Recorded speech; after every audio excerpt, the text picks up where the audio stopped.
Para po sa akin yung mga good characteristics po ni Ma'am Mai bilang isang empleyado is yung pagiging hardworking niya and mahal niya yung ginagawa niya and very detailed gumawa ng mga report.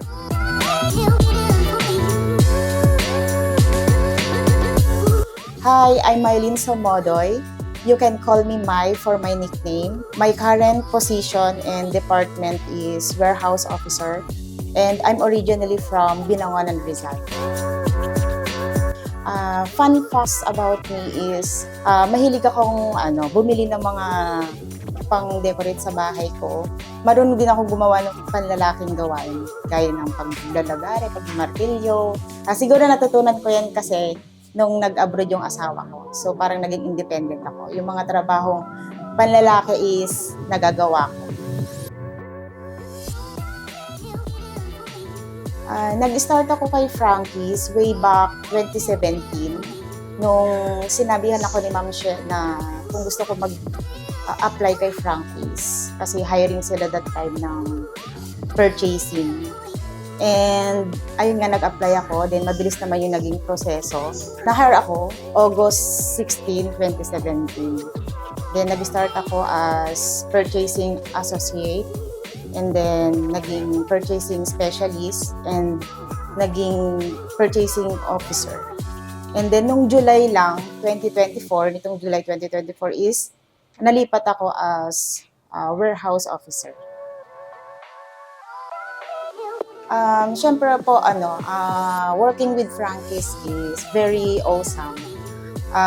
Number one dyan, hindi mawawala siyempre yung fun environment and yung more than work, we are family. Kasi kahit ano pinagdadaanan mo or problema mo, talagang madadala ka sa mga kasamahan mo na maiingay, makukulit, and talagang masaya. And kahit papaano is nakakalimutan mo na konti yung pinagdadaanan mo. My favorite Frankie's memories, siguro yung leadership camp. Yung na-experience ko dito is super awesome and fun talaga. Kasi ang dami kong na-experience, ang dami kong learnings na natutunan.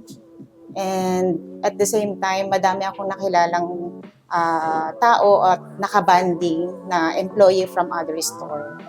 And pangalawa is yung Thanksgiving party ni Frankie's. Kasi dito mo talaga makikita, despite ng mga busy schedules ng bawat isa is talagang makikita mo yung effort nila na pinaghandaan talaga yung party. Lalong-lalo na yung mga pangrampa ng mga outfit. My current big thing in life is siguro yung dumating yung pangatlong anak ko. 10 years kasi yung gap bago siya dumating sa amin. So, parang ang sarap lang sa pakiramdam na na-experience ulit namin na magkaroon ng baby sa bahay. Masarap na mahirap yung pakiramdam kasi syempre, back to zero ako. Kumbaga kasi yung mga ate niya is malalaki na, hindi na ako napupuyat or hindi ko na sila masyadong naiintindi. So, syempre, nagkaroon ulit ako ng baby. Masasabi ko, mahirap pero worth it naman kasi kumbaga parang may reason ako lalo para magpursige sa buhay. And isa din po sa big thing na nangyari sa life ko is si Frankie's. And ito po talaga yung nararamdaman ko at lagi kong iniisip na napaka-grateful and napaka-blessed ko na nakapag-work po ako kay Frankie's.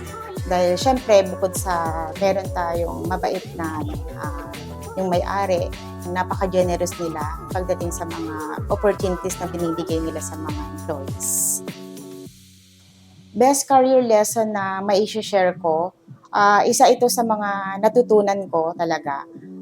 Yung tumingin ka sa positive sides. Nahihirapan ka, napapagod ka, natural lang yan. Kasama yan sa buhay. Lahat ng paghihirap mo, pagtitiis mo, lahat yan may kapalit in the right time. And be humble sa lahat ng bagay. It's either good or bad. Be good all the time. And most importantly is hindi nakakalimot sa Lord. What keeps me motivated is syempre yung family ko, lalong-lalo na yung mga kids ko. na kahit anong pagsubok dumating sa akin, sila yung number one na iniisip ko para lumaban at magpatuloy sa hamon ng buhay.